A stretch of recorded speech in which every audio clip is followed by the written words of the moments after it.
In the UK, we have many unspoken laws. If someone bumps into you, you must apologize to them.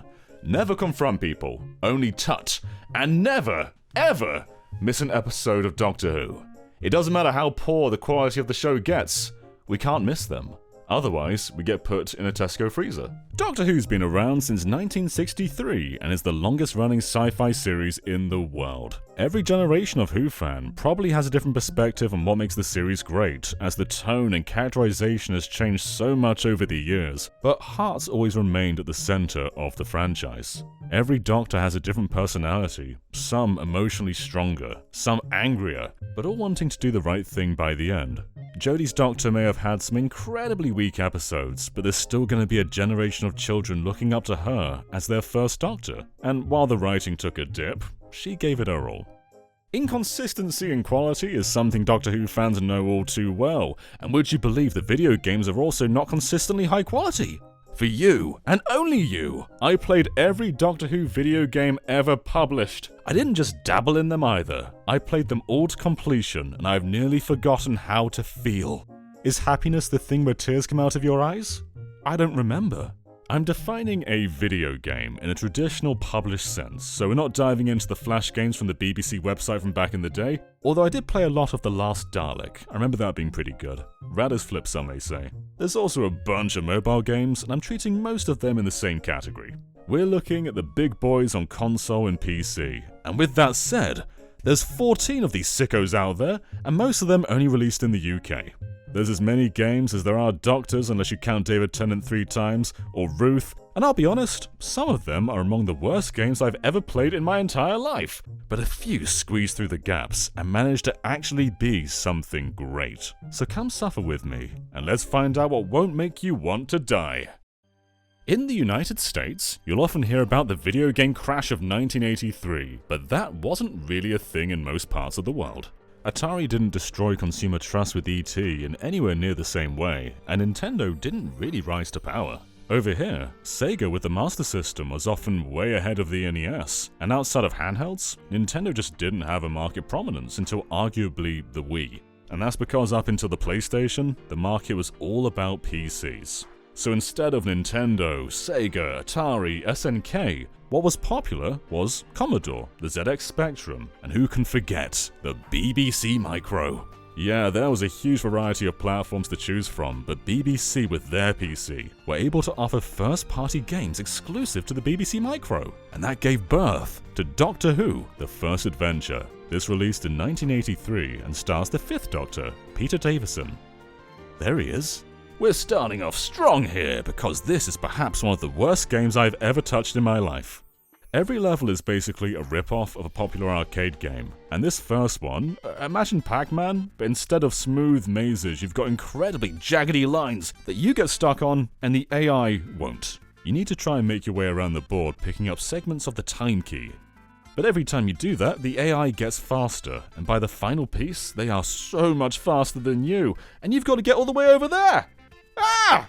I read a ranking of Doctor Who games before doing this, and one of them said you can see everything in this game in 10 minutes. That's a lie! This one level took me like half an hour! What makes this even harder is back then many PC games hadn't quite figured out that all the directions should be in the same place, and so you press Z and X to go left and right, but then up and down are all the way over here. So you need your mind wrapped around that while also dealing with these awful controls, awful AI, awful level design. But at least the visuals, while minimal, didn't try to kill my senses.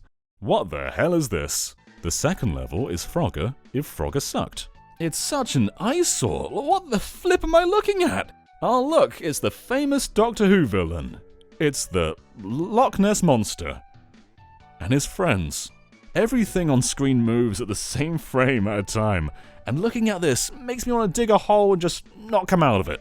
You need to make it across this attack on the senses 5 times, and it is so much trickier than it looks. And by the way, you start off with 15 regenerations as lives, which, actually is canonically incorrect. But you can never get more lives, and if you die, you go all the way back to this flippin' place. So not only do you have to master the maze of Jaggies, but then you have to focus on Frogger if Frogger were a flippin' jerk. And if you can get through all that, then you move on to, I guess, the reverse Space Invaders. Pterodactyls fly down at you, and you shoot them and kill them. Yeah, that's it, Doctor. Destroy all the endangered species. But once you've shot them all, you get closer to the middle of the screen, unlike Space Invaders where they come to you, and I can see why they do that because this version isn't particularly fun. But if you mash the shoot button, this one's not so bad. I mean, it's not good, but it's better than Limping Pac-Man and Death by Color Frogger over there. Last one's just battleships. That's not an arcade game. To be honest, I don't even know what I'm really looking at, I just kinda guessed until it was over. Oh, it's over! A feeling of renewed youth courses through your body. The second age of time has begun! What the flip are you talking about, BBC? The game then has the audacity to start again, but no, we're moving on! No way! The BBC Micro wouldn't stop having hit after hit, as their next game was Doctor Who and the Warlord. And you know what? You can argue whether this is a traditional video game because it's just a text-based adventure, but after the last game, I think it's a masterpiece. Graham Williams, who produced 3 seasons with Tom Baker, was heavily involved with the writing of this project, and it does something all the best Doctor Who games do, and you don't play as the Doctor. You're just some guy. They don't even specify which Doctor stars in this game or what companion you are, it's just the generic setting that you put yourself in.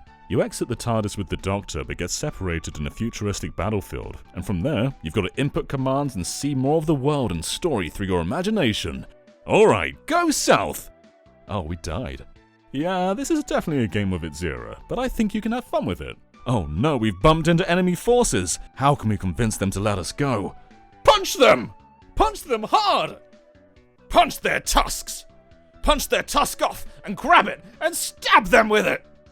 I think Graham Williams needs more imagination, to be honest. This is a very simple command. There's not too much to say about this one. You for sure gotta use your imagination a fair bit, and oftentimes are just typing in commands until eventually something worked, but it's a pretty good story if you can get into it. But then there was Doctor Who and the Mines of Terror, and BBC released this not only for the BBC Micro, but also the Amstrad CPC and Commodore 64. That's like if Tears of the Kingdom released on PS5. This one stars the 6th Doctor, Colin Baker. There he is. And I don't know if you can tell, but it doesn't control particularly well. This released in 1985, the same year as Super Mario Bros., and I think that game had a slightly better jump.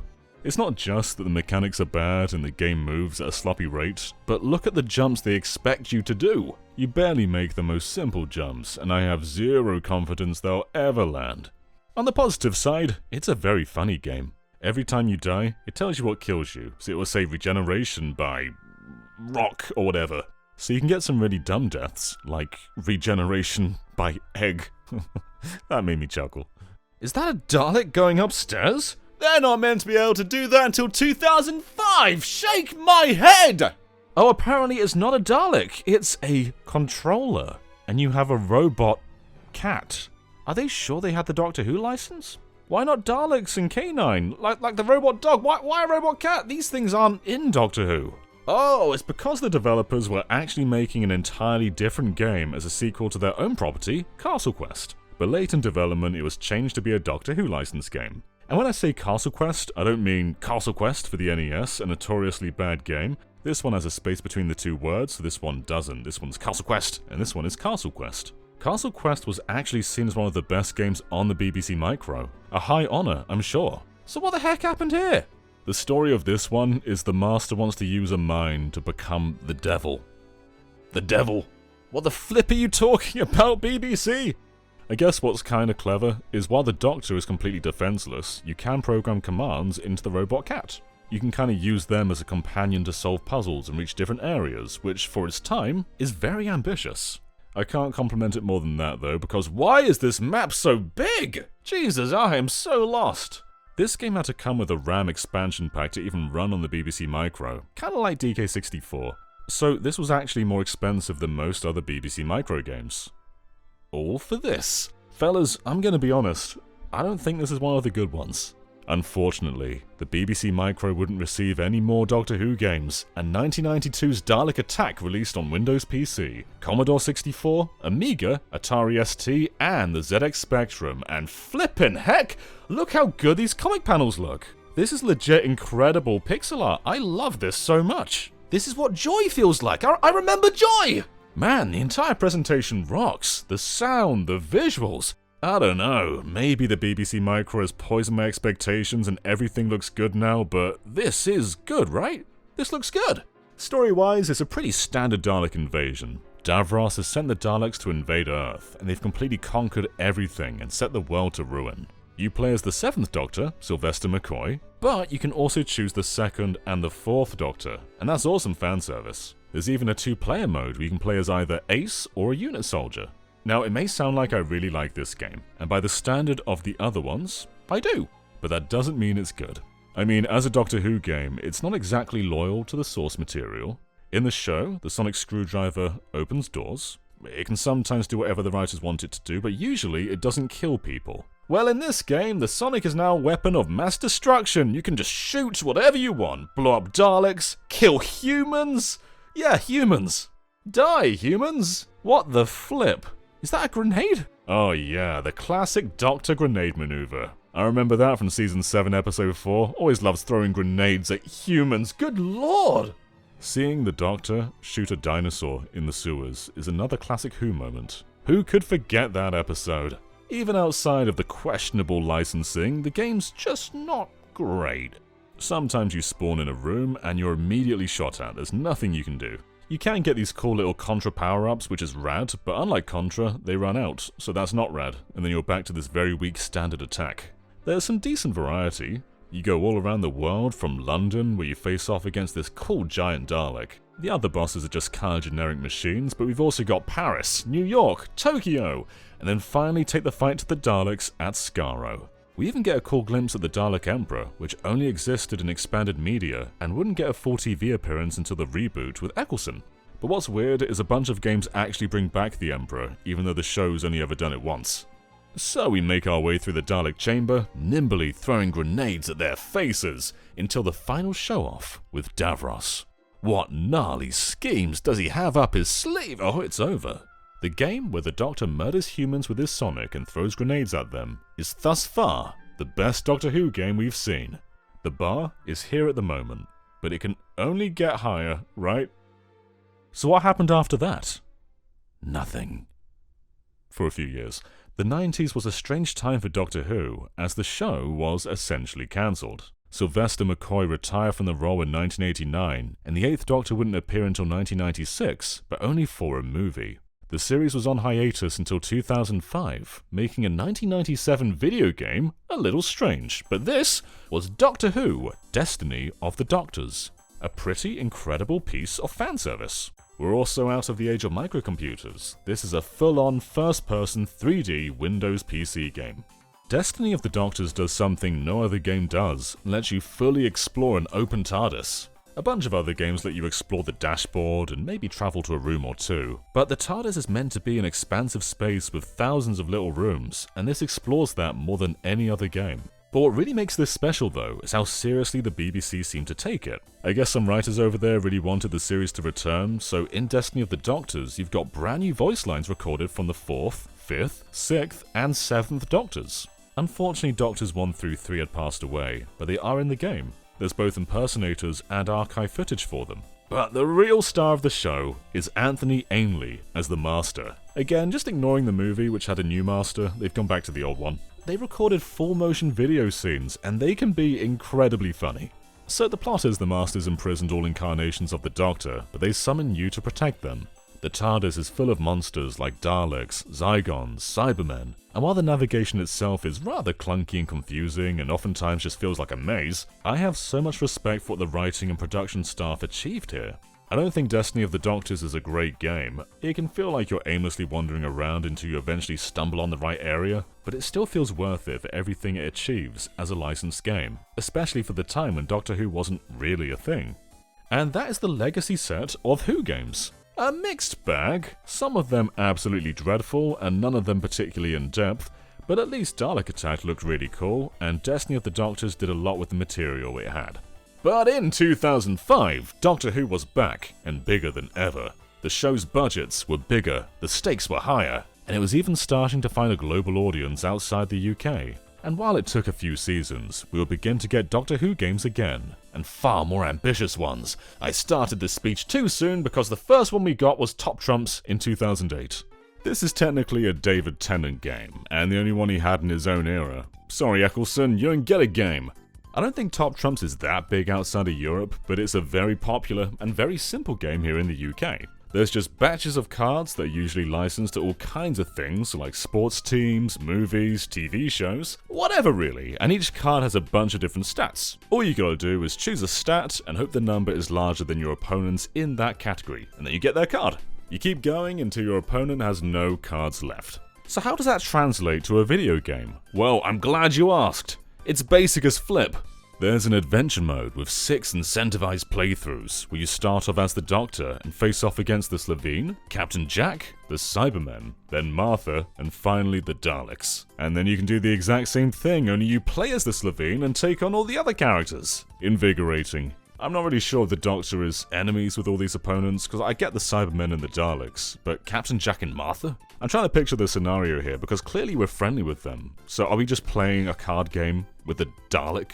It does mix things up a little bit to justify being a video game. Like if you get a bunch of combos, you can cheat and see what the player's next 3 cards are. I didn't really like that, just kinda didn't use it. I'm not sure why the winner should be rewarded with more handicaps. Doesn't make any sense. You can also go into a match with a bunch of abilities you unlock, like boosting the smallest stat. Again, I don't really like that for Top Trumps, I'd rather the cards just be the cards. Look, I'm not the Top Trumps police, but this stuff ruins the competitive flow!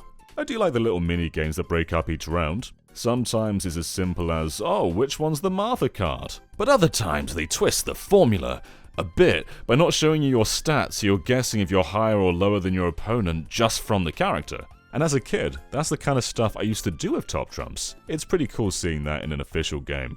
Now, being a video game, there's obviously no need for a limited amount of cards, right? I mean, it makes sense for the official game. You get a deck, that's what you've got. But this, it's digital. We can have as many cards as we want. So how many cards are there? Well, around the same amount as an actual pack of Top Trumps. This means you'll see the same cards every single game. And you can unlock a few more cards, but still there's no variety here. They could have squeezed in an actual story mode, or something more than just basic Top Trumps with cheating abilities. But instead, we've got this. It is Doctor Who Top Trumps, they weren't lying. I don't know why you'd buy this over a pack of cards. Like, how much was this? £30? What the flip? That was the price of a brand new AAA game back then. You could either buy Shadow of the Colossus, or Doctor Who Top Trumps, what? The most interesting thing I can say about this is the PS2 and Wii versions have different box arts! Oh, in this one he's gonna get you. It's also on DS. Your cards are on different screens, so that's kinda neat. Why did I buy this 3 times? We're a ways in at this point, but things are about to get interesting. In the Matt Smith era, the BBC started churning out Doctor Who games, and the quality still varies, but it begins with one of their most interesting projects, the Doctor Who Adventure Games by Sumo Digital. As in, this Sumo Digital, a very good studio that makes very good games. These were originally free to download for those in the UK, with a similar deal to a TV license. And if you don't know what a TV license is, basically we can choose to give the BBC, like, how much is it? £159 a year, and if we do that we get access to the BBC. What a privilege. But everywhere else, these games found their way to Steam for a low price. Unlike all previous games we've discussed, these more try to deliver a regular Doctor Who story within an interactive environment. Think of these as Doctor Who episodes, just ones that you can get a bit closer to. They unfortunately got delisted everywhere in 2017, so unless you've downloaded them already, or have other means, there's no official way to find them anymore. It's abandonware. I will say that I think Matt Smith and Karen Gillan, amazing actors, I think they had very tight studio time with a bunch of these games, as the performances in the games released in 2010 are pretty weak. Like through episodes 1 to 4 here, Matt Smith just kinda whispers everything. It's all very one tone, and Karen's kinda the same, just sort of the same tone for every line. Impossible. Did you get this wrong? Maybe this is like 2963 or something. There's no mistake, this is 1963. But how? What or who could have done this? Something with the power to alter time on a massive scale. I don't want to oversell the quality of these games because they're still a little bit iffy, but they were written by people who have actually worked on episodes of Doctor Who. However, there's a weird jokey vibe to everything, and not in a haha, very funny kind of way, more in a just, this is kind of weird way. 1963. Such a good year. That's the year you bought that outfit then. So the tone's a bit off and character performances aren't exactly consistent, but I still think these are among the best games Doctor Who has ever seen. It's janky, for sure. I died as a cutscene triggered at one point and then came back as an immortal being. And the music for pushing this car is probably a bit too intense for what's actually going on screen. Amy, can you give me a hand? Sure. 1, 2, 3! Well, not exactly elegant, but it did the job. It's dark down there. When I said I wanted to meet the Beatles, I meant the band, not the bugs. Or you can stay up here and meet the Daleks, but they're more heavy metal. But it's still entertaining, and the story is pretty well told, even if the tone is a bit odd. So for episode 1, Daleks have travelled back in time to when humans didn't have the technology to stop them, and they've taken over London entirely. They managed to set up something called the Eye of Time and have revived Skaro. Because mankind is becoming extinct, Amy becomes a paradox as she technically shouldn't exist, and she starts blinking like Back to the Future. So the stakes are high to use the Eye of Time to stop the Daleks in the past from making any of this happen in the future. And just like Dalek Attack, it's the Emperor Dalek. Again, never appeared outside of the Christopher Eccleston finale, but here they are. There's stuff I really enjoy, like using the sonic screwdriver to open doors, which is simple, but it's a small thing that's cooler to control yourself than having it happen in a cutscene. And the visuals hold up really well for what was technically a free game from 13 years ago. There's little mini-games for solving puzzles, segments where you sneak past Daleks, and I find this scene very funny as it's just flat out concept art as a background. All these episodes are around an hour to 2 hours max, and they pretty much use the same foundation, but a theme for most Doctor Who games is they just kind of focus on the Daleks and the Cybermen, but this episodic format lets you explore way more than that. Even though this is the Daleks, and the next episode is the Cybermen. I swear it does more than these two!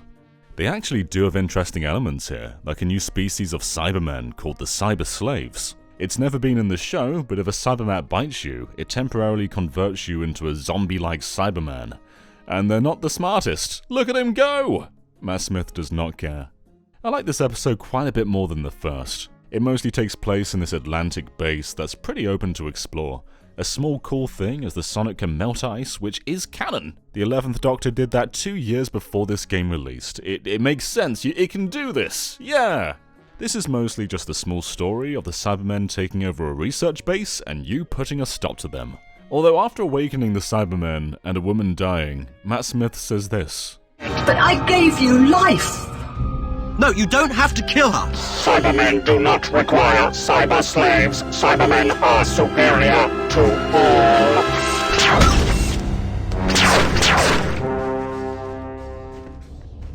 Crisis averted. Which is weird, right? Anyway, you manage to escape, blow up the base, and live to explore another day. But the Cybermen are still alive. Is this a teaser for another episode? No, they don't do anything after this. I don't know what this is. What is this? Episode 3 is a low-key bubble episode that takes place entirely in the TARDIS, which is awesome. We can fully explore the console and the library, and that's it. It's still pretty cool. Yeah, you don't get a full sense of its scale, but the library in particular is full of Easter eggs and references. The Doctor gets separated from Amy by these little space gnats, so Amy builds a tractor beam to rescue him, but while doing that, she unleashes an evil spirit who splits the TARDIS into 2 different states. And so you play as both Amy and the Doctor to put everything back together and back to normal, and then convince the spirit to eat the space gnats. Yeah, this one's pretty small compared to the others, but you do get to fly the TARDIS right at the end, and that's neat. It's also morally questionable why the Doctor had an evil spirit just imprisoned in the TARDIS, but whatever. It doesn't address that.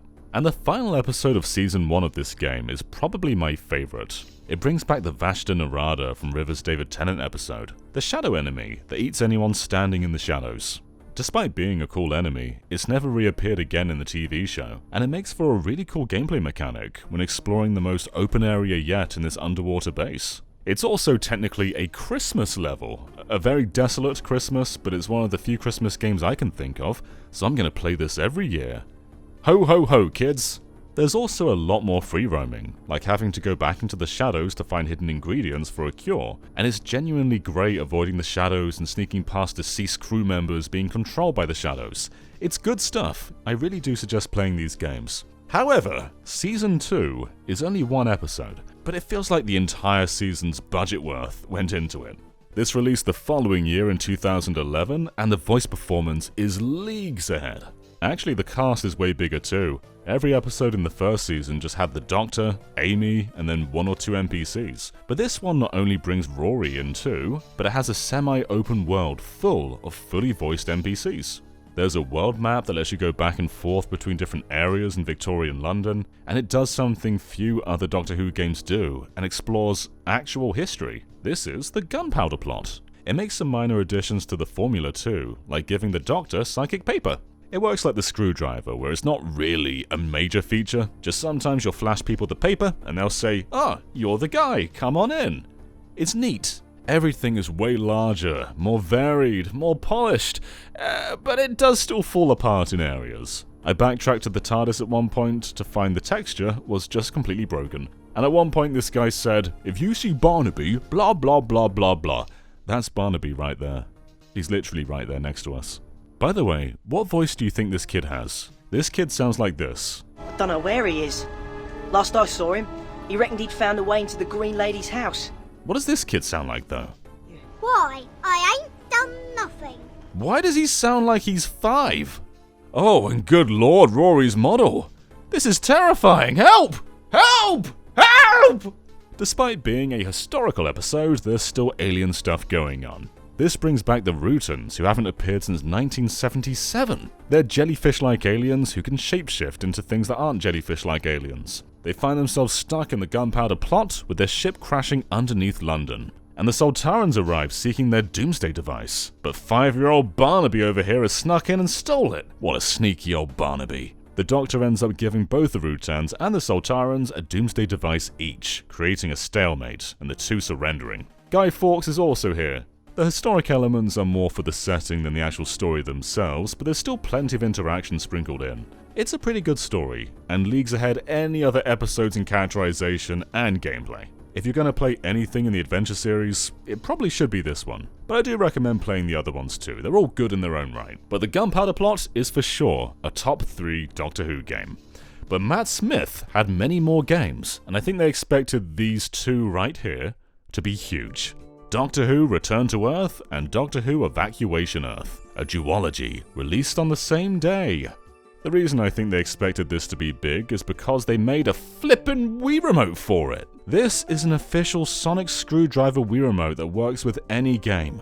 Perfect for Mario Kart. It has a rechargeable battery, unlike an official Wii Remote, so that's kinda cool. There are also some Sonic-themed stylus for the DS. I just find this kind of bonkers. Like, how many games have their own controllers themed after them? There's the Resident Evil 4 chainsaw, and then there's the Doctor Who Return to Earth Wii Remote. So, are these games good? No! Return to Earth technically comes first, so let's check this one out. Now, I know I'm nitpicking, this is just an icon, but that's a bad icon. Oh god, why is it so loud? Oh, and it's 4x3 for some reason. This was the Wii. We had invented widescreens. I don't know if they recorded a bunch of Doctor Who video game scripts in the same session or something, but Matt and Karen sound even worse than they did in Season 1 of the adventure games. And I don't blame them, I'm sure the circumstances behind these video games wasn't great, but still. The story this time is the two crash land in a ship in space called the SS Lucy Gray, and they get separated. You ready for Chapter 1? Oh, that was it. Chapter 2 time. You know when people exaggerate and they're like, oh, this is like a PlayStation 1 game. No, this is actually like a pre-DualShock PlayStation 1 game. The camera's completely locked behind you, and so you move like Lara Croft in Tomb Raider 1. But worse, because you start by walking, and then like a second later, it just turns into a sprint. There's no run button, it gradually gets faster. Good thing there's no precise moments later on, right? What the heck is this? The ship has some hostile robot enemies that you've got to sneak past. However, I made one just kind of despawn. Like it's coming towards me, but I decided to run back. And then when I turned around, it was gone. Look at the map. It just disappears. I bet this won't have repercussions later. Oh, the game froze. It's such a basic game where you mostly just go around avoiding enemy sight, and you shoot projectiles into coloured balls that bounce around, and you get these projectiles by sneaking into these pods that give them to you. I don't know why you've got to sneak into these pods, it just slows things down. Levels are just kind of a simple maze of finding the right colour projectile, bringing it back to the floating ball, then aiming and hitting it. But what sucks is these balls are always jumping around, and if you miss hitting them, you've got to go all the way back to the projectile, and sometimes they're really far away. To change the pace, sometimes you solve puzzles, like making this ball go through a circuit without touching the edges. They love this, it comes back over and over and over, and it doesn't really evolve. And you know what I don't get? Is you've got to use the Sonic to interrupt the circuit sometimes, and the Doctor has that. But Amy doesn't have a Sonic, she has whatever this is, but it still does everything a Sonic can do. What is this? They never tell you, what are you? Everything in this game is just really bad. There's one instance where a ball was way on the other side of the room. It took me ages to hit it, and when I did, it turned off the steam. That's great, I can make it to the other side of the room! I'm dead!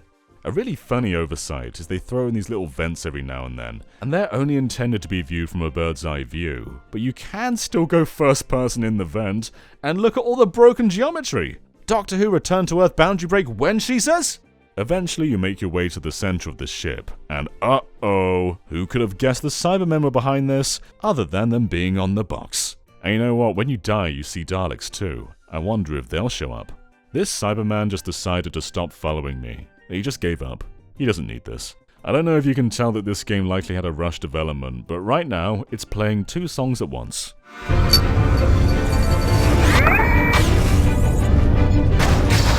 Sometimes the music doesn't loop at all, and it just stops. Score!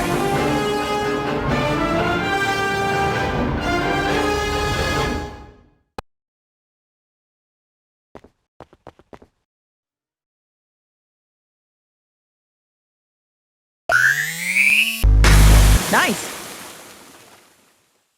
What do you think would happen if I walked into this white box with an incredibly shallow pit that looks very easy to climb out of? Oh, death. Oh look, it's the Daleks from out of nowhere. Why did no one tell me they'd be in this game? Weirdly, neither the Daleks nor the Cybermen have their voices from the show, which they did for the adventure games, so it's especially strange here. Exterminate! That ain't right! Why is the camera so far away? Jesus, please zoom in! I hated this part. There's a countdown where you sneak past the Dalek and then you navigate through these incredibly narrow platforms, and I must stress, with these controls, and then as you make it to the bottom, they copy and paste the first area with the Dalek, and I turned around and thought, did I mess up somewhere? But no, they actually just used this area again, in a pressure-sensitive countdown segment. And then when you make it through the area, the countdown doesn't actually stop. I was stressing out, what did I miss something? I thought I did it as efficiently as possible, but no. The countdown just runs out, and then it just disappears. Why? So, how do we resolve all this, and stop the Cybermen, and the Daleks? Well, let me show you the scene, because it's so dumb. With the new time axis, our forces will swarm across the galaxy. The past will no longer be safe, and our future will be made in the present. Doctor, you will give us the time access. Take it. Exterminate! Doctor! There's no time to mourn, Amy. We have to destroy the Daleks before they turn their guns on us. How? Everything is in position. The Doctor's configured the scoops to repel rather than attract. You've boosted the power. Now, all that remains is for me to fire them into the sun. Fingers crossed. I don't have fingers.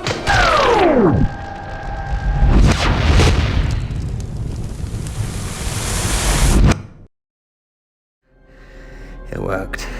If you didn't understand what happened there, the ship pushed the Daleks into the sun, but the Doctor was with the Daleks, so he should be in the sun too, but now he's with Amy by the TARDIS. Explain! Explain! Anyway, at one point you actually see a statue of Amy and the Doctor placed there as saviors from the past, and neither know what they did to deserve this statue, but the answers lie in the other game, Doctor Who, Evacuation Earth. From the perspective of Amy and the Doctor, this takes place after Return to Earth, but in the past, so it's kind of a prequel-sequel, and it's extremely funny, because this is Professor Layton. And I don't just mean it's taken some inspiration from Layton, no, I mean this.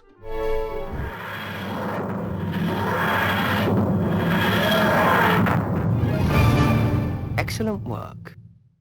Everything from how you move, the UI, the concept of talking to people and getting puzzles to progress, it's all the exact same, only the puzzles are way lamer. I'm so thankful this 26-piece slide puzzle is an optional puzzle. The only slide puzzle I can do is this one, and it still takes me forever. Sometimes they don't even tell you what the puzzle is. I guess this is spot the difference? I mean, yeah, it is, but they just kind of say, like, go, just solve whatever this is. The story in this one is very, very basic. Humans leave Earth on a shuttle, and you make friends and solve puzzles until you get deeper into the ship. There's no conflict for quite a while, but later on you find out there are Silurians hiding under the floors, which the Doctor acts surprised to, but moments earlier an NPC just kinda tells you casually. I didn't even break the sequence, he just outright tells you in mid-conversation. We haven't seen a Silurian until now, but he's like, yep, there they are. And then you go down and the Doctor's like, oh, Silurians! Amy has a weird amount of knowledge of bombs. What the flip are you talking about, Amy? I don't think Evacuation Earth is dreadful. It's very unoriginal, but you can do worse things than copy Layton. They end up repeating puzzles a ton, and a lot of them aren't very good in the first place. They also bring back that ball rolling puzzle from the Wii game, because I guess they really liked it? Anyway, the Silurians do imprison you, but other than that, they don't really do that much. Until, oh no, the guys from the box art crash into the ship and start taking over. But magically, the TARDIS has been here all along, and the Doctor drops them into a black hole. That's really lame. Goodbye, Daleks. So this game is just kinda and this one's one of the worst games I've ever touched on Wii. I wouldn't even play it out of curiosity for a Doctor Who story. There's barely a story to be told here. But the BBC would try one more time in the Matt Smith era to give us a compelling game, and I think they actually meant well with this one. Doctor Who: The Eternity Clock.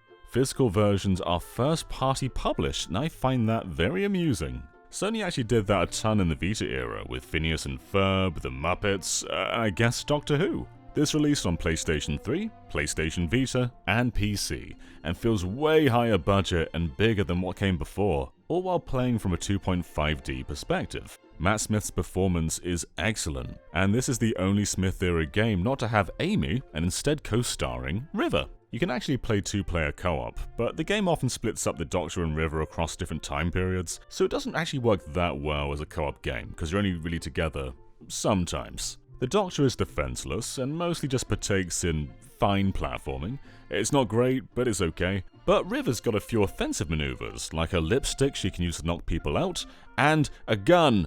It's a pretty slow puzzle-focused platformer with lots of blocks to push and little puzzles to solve. But it's neat when they play into 2.5D elements, like having Cybermen in the background that will chase you down and aim at you in the foreground. I also really like how they handled the Sonic in this one. Granted, it's a direct copy of Arkham's hacking, but it's still much better than a rolling ball minigame, and it feels more hands-on than just whipping it out from a menu. Some bigger doors get even more hands-on, using both sticks. Whoa!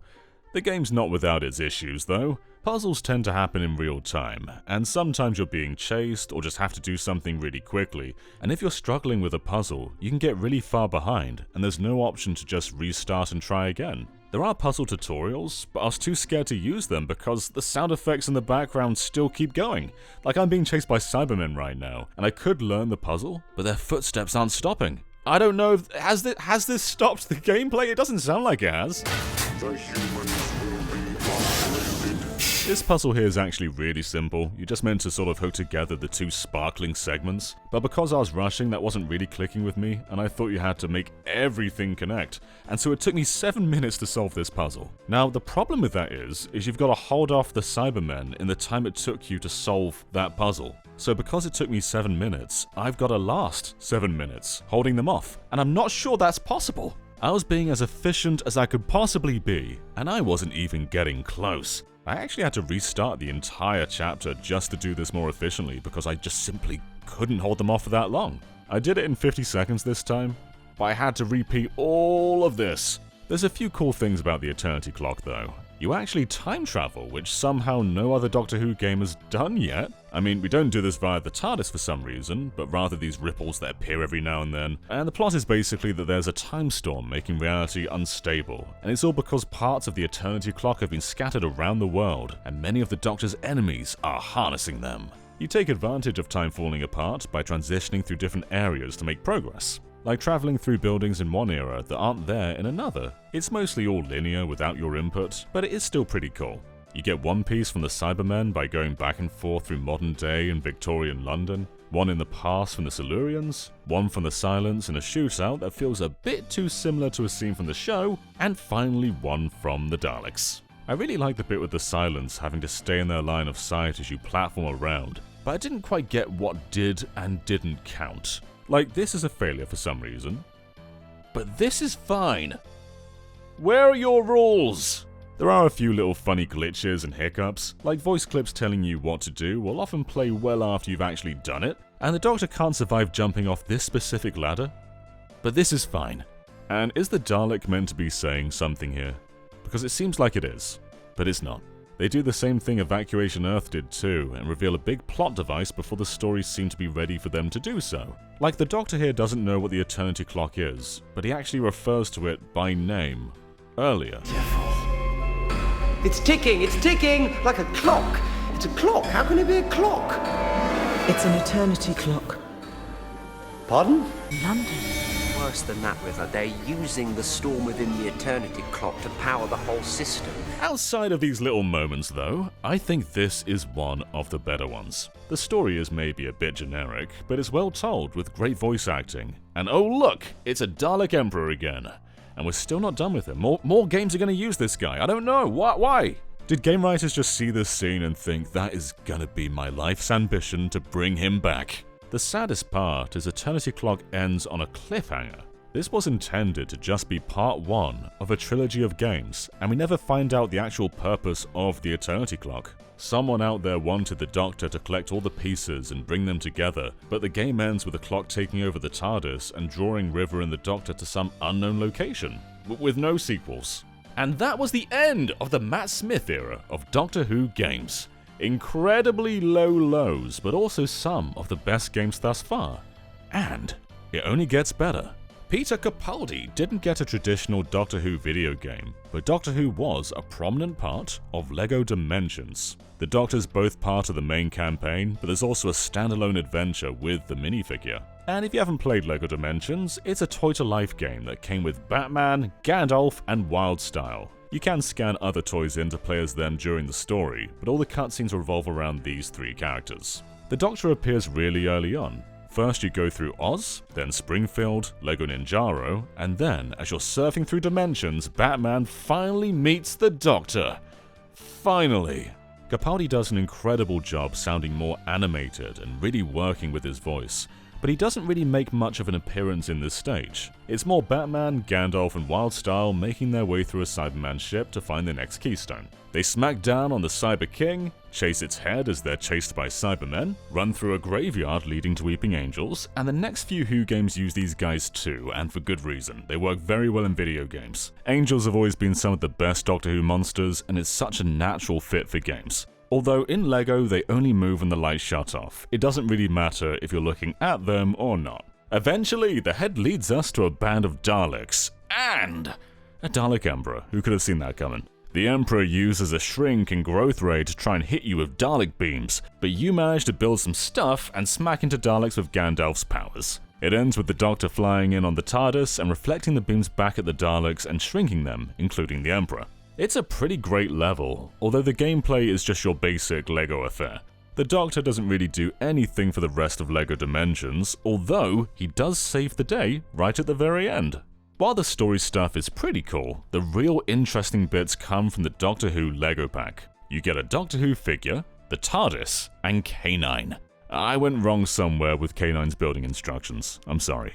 This pack stars the Doctor, and it's about the Daleks again, but this time led by Davros. And while all the little LEGO gags are a bit silly, everything is captured so well, from the intro to the voice direction to the soundtrack. It's wonderful.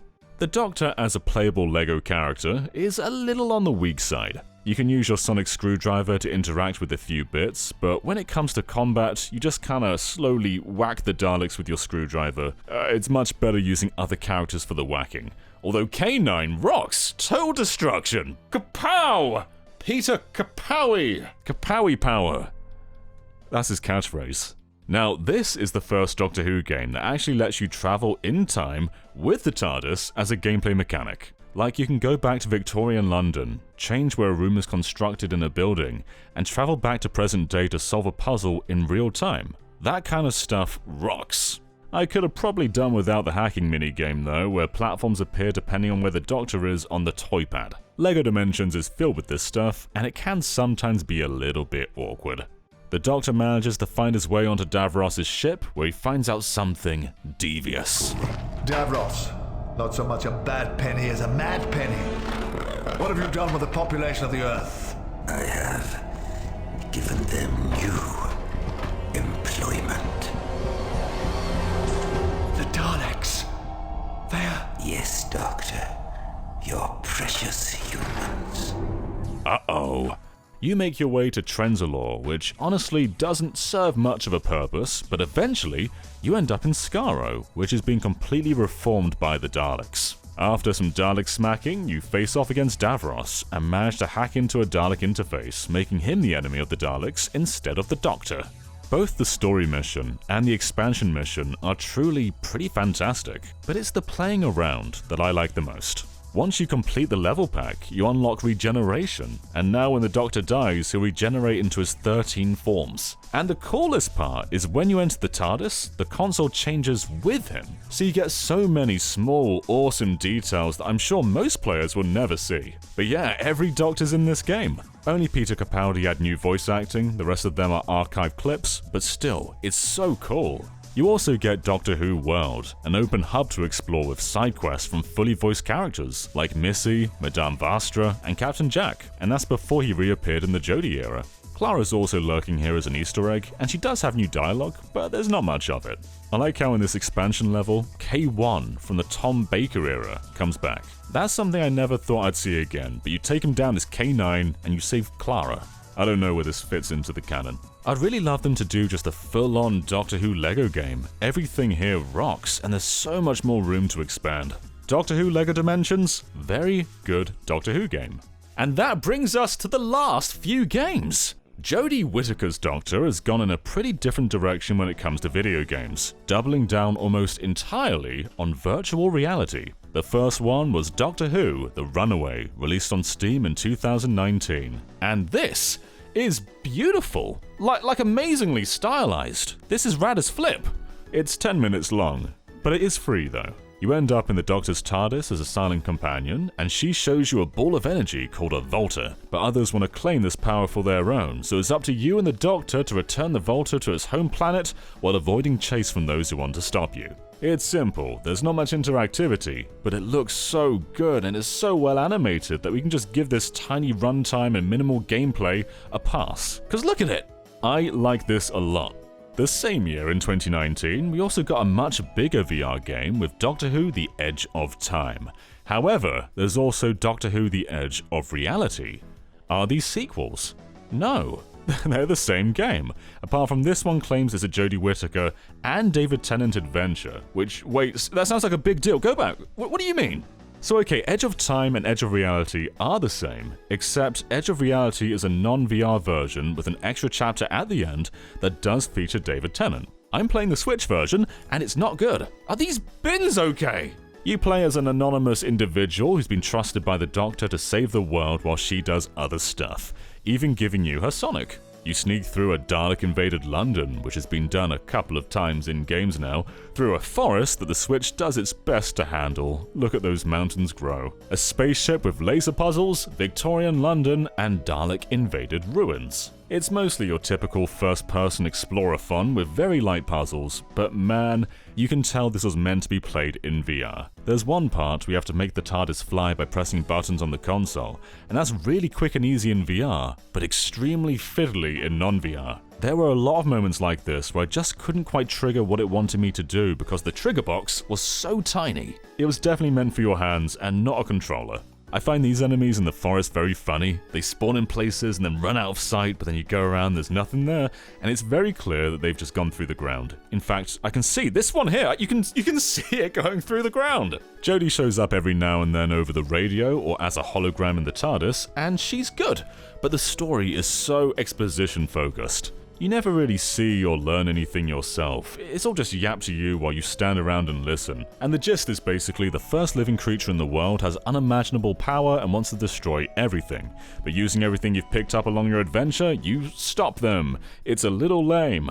Some cool bits do happen though. There's an amazing sequence with the angels that works so well in first person. You can hear them moving behind you, but when you turn around, they're frozen. It's so good. Although right before that, there's a puzzle where you burn books in a certain order, and you can tell what they are by looking at the cover and burning them. It's meant to be done in the caterpillar's life cycle, so you burn them in the order that the caterpillar develops. However, the Switch version is so blurry that I don't even know what's on the cover, and sometimes they just don't respawn when burning them. Other times they do, sometimes they don't.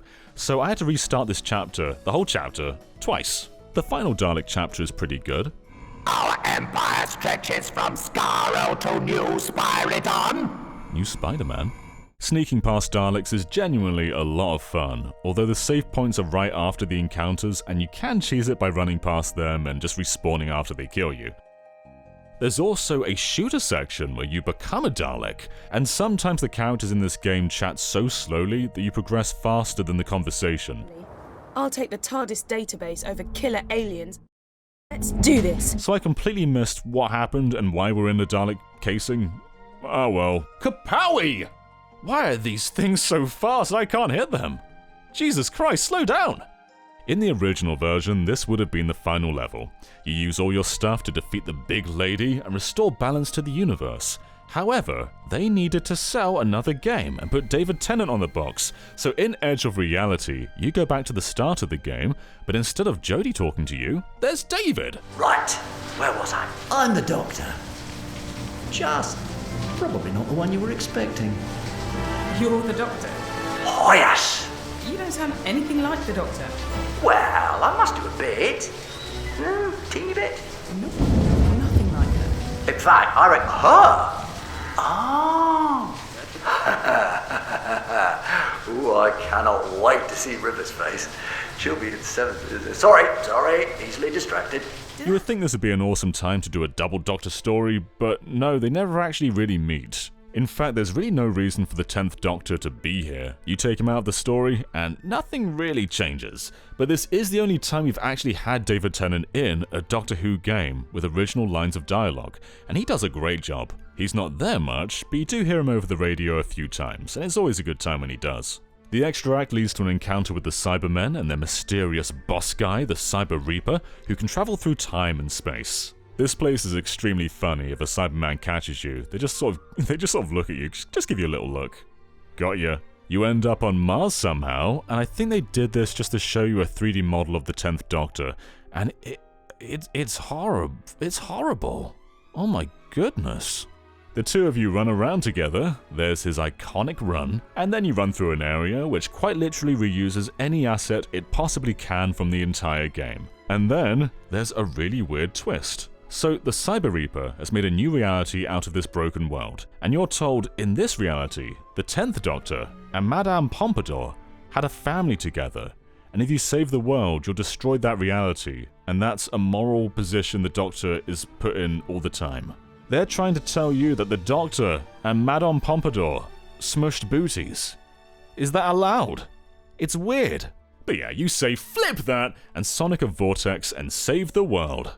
Two things are clear from this game. Virtual reality did a ton of heavy lifting in making this good, because it's pretty flat without it, outside of the Angel section, which is still great. And the second thing, David Tennant was tacked on big time. He doesn't do anything, and while it's cool to hear him voice some new lines, I wish they would hold off for a more exciting time. Jodie never had any Doctor crossovers, and it's a shame that this is all she had. Jodie deserved more in general. So Jodie, it's a good thing you had the best Doctor Who game ever made, even if you were barely in it. Lonely Assassins is stupidly good. This was originally released on smartphones, hence the phone interface here, but it got ported to every modern platform, and you can get it physically in the Doctor Who bundle. Wait, what franchise is this? Oh, Doctor Who, yeah! This was developed during COVID times, and they made such smart use of limited resources. Basically, you're just some guy who's found themselves with someone else's phone. But this is a much deeper situation, and you're contacted by Osgood from UNIT. She's fully voiced and played by the actual actress in FMVs. The phone belongs to a missing person, but parts of it have been lost to corruption. So while Osgood is working to recover missing files, you've got to snoop through everything you can to find clues to where the person may be. It's an eerily lifelike experience, sorting through messages, emails, their gallery. It genuinely feels like you're invading someone's privacy, especially when going through their internet history, but you can't stop! A story starts to unfold without it needing to be directly told to you. The world building is just through what's been left on the phone, and it's truly outstanding. It's one of the best ways of telling a story in a game that I've experienced in recent memory. No hyperbole, this is fantastic. If you find something odd, you can scan it and send it to Osgood, and her writing is equally very good. What makes Lonely Assassins really shine though, is how it genuinely feels high stake. It didn't click with me until seeing a video of the missing person, but the person whose phone this is Larry Nightingale. And if that name doesn't ring a bell, that's the person from the debut Angels episode, as in from 14 years ago. And it's the same actor, it's so cool that they brought him back. I don't want to spoil much more, as you should genuinely play this game for yourself. But you can probably tell by the icon and by Larry being in this game that this is a Weeping Angels game, and it's a video game experience unlike anything I have played before. It's really short, clocking in at around 2 hours, but it's a justified length with incredibly high highs. This isn't just a good Doctor Who adaptation or a good Doctor Who story, it's a good game, regardless of the source material. It just helps that it makes incredible use of the source material. So, it took us 14 games, but we finally found a genuinely fantastic Doctor Who game. You know, there are a handful of games where it is fun to play as the Doctor. Sumo Digital's adventure games did a pretty good job, but the highlights for me have mostly been playing as just some rando. You feel way more vulnerable hiding from angels and sneaking past Daleks when you're not a genius with thousands of years of experience. Not every game nails it, Edge of Time was pretty bumpy, but I really want future Doctor Who games to double down with this direction, telling a clever, meaningful story that utilizes the show in a meaningful way, while letting us get closer to the elements we love in a way TV can't allow. This has been a long project. Playing this many Doctor Who games has broken me, and at many points I did forget what joy was. But it was great to discover that this franchise can work as a video game. There's just a very particular way that you need to do it, and hopefully they learn, hopefully they see what's worked in the past and make something great for the future. But thank you for sticking with me for an hour while I talk about Doctor Who games. It's been quite a journey, and I appreciate your companionship. Thank you so much, and I will catch you another time. Bye everyone. Thank you so much for watching, everybody! If you enjoyed this, please consider subscribing to Good Vibes Gaming, and we've also got a Patreon. Patrons got to see this video a little bit early, and there's a bunch of other benefits too, so go and check that out if you've got the time. But thank you regardless, and I'll see you all later! Bye!